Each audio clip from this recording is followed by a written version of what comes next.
At this point in Matthew's Gospel, Jesus is making his journey through Israel.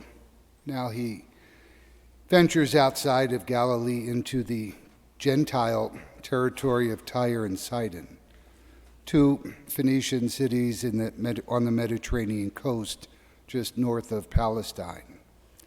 And the region had ties with the ancient Canaanites.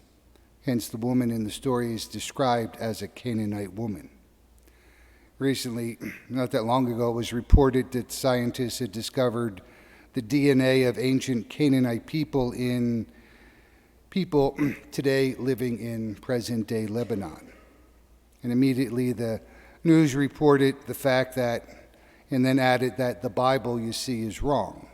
Because after all, God had commanded the Israelites through Joshua, to wipe out the Canaanites from the land, which is true. But if you actually bother to read the Bible, especially the book of Judges, it will tell us that Israel failed to carry out this task, and the Canaanites survived according to the Bible. So news outlets would do well to actually read the Bible before trying to debunk it. But the gospel is ripe for us today. One of the great cultural issues of the last 100 years and even today has been the issue of racial identity. In the world, we know, is horrified that the German Nazis had killed 6 million people whose only crime was to be Jews. And the world was increasingly horrified to watch the apartheid system in South Africa discriminate in hundreds of ways against most of the population simply because of the color of their skin. And still, in many parts of the world today, people make radical distinctions between peoples of different races. And today, even in the U.S., the challenge is one we face. And it's based on the widespread belief that all human beings are equal, that we've kind of worked into our DNA of our land, irrespective of race, color, or stage of development or decline, and to make that work in actual real societies where people from very different backgrounds can live together in peace and harmony. But there's still much prejudice, much hatred, and much suspicion to overcome. And so when we read this gospel passage in our own contemporary world, we may find it quite shocking.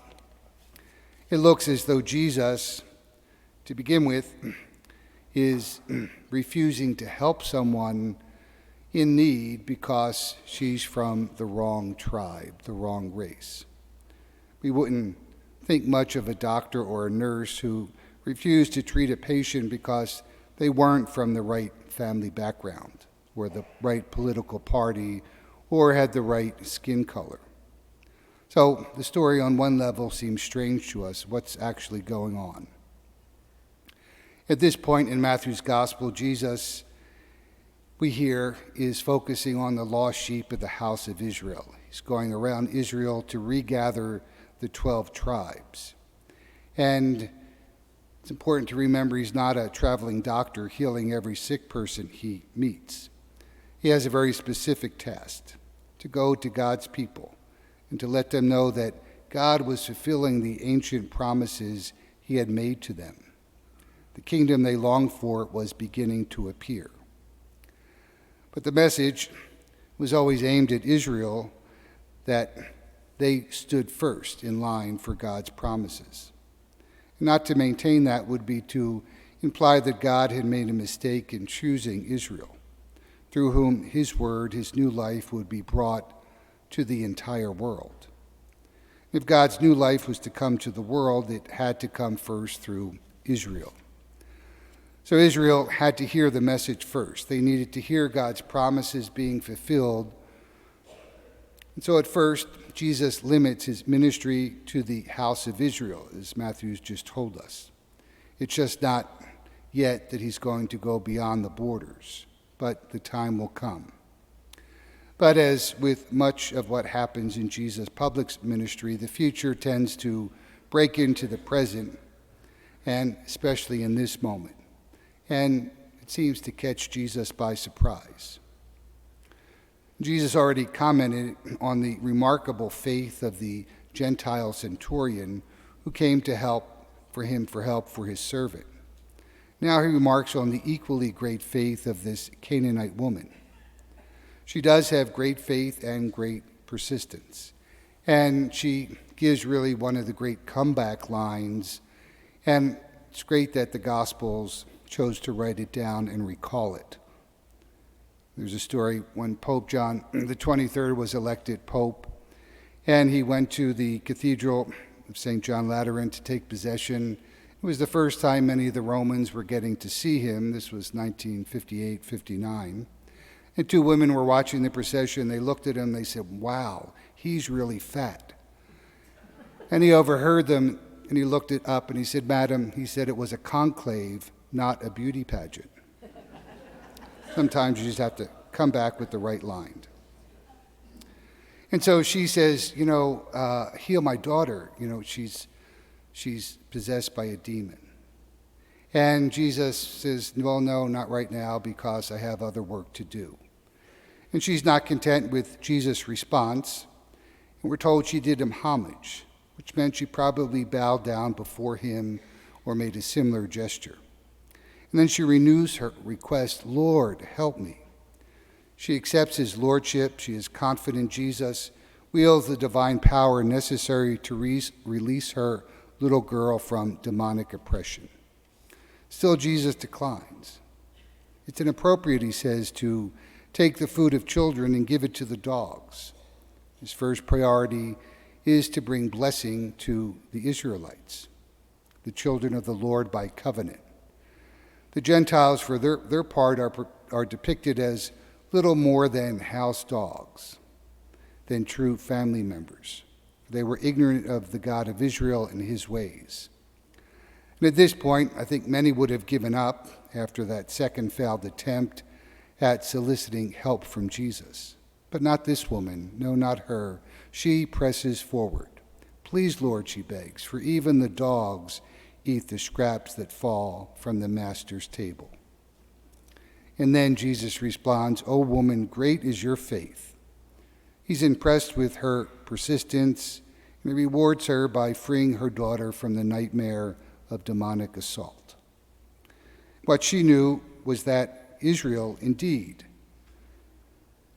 was going to bring the promises of God to all the world. As our first reading reminded us, as our psalm reminds us, "Let all the nations praise you." And so Israel's king would ultimately bring blessings to the whole universe. Of course, we can be sure that this wasn't an easy movement for the early church.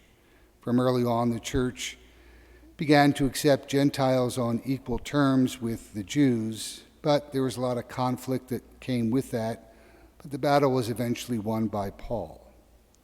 What we have here is startling to us, as it was, I think, to the followers of Jesus at that time.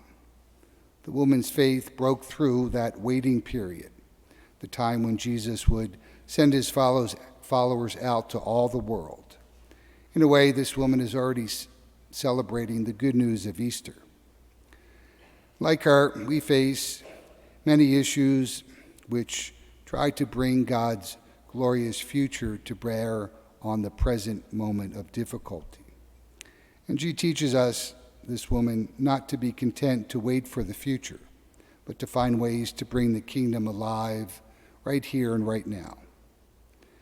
In the early 19th century, many Christians agreed that slavery was evil and would eventually have to stop, but not many wanted to do it just then. But people like William Wilberforce and his friends, they worked, they prayed, they devoted their lives to the belief that the world would be a better place and that the future, which included freedom for all peoples, would come about because of God's power coming to bear on the present moment. And this is the great faith upon which Jesus congratulated this woman. And so we could think of what are the issues that we face today. Maybe we wish to shoo them away, ignore them, deny them. Jesus is asking us through this gospel story to allow the promises and the power of God to come to bring to bear on the present moment, on the present difficulties, and not to just wait for some distant future, but to claim that power in the present moment with both faith and prayer, and let nothing put us off.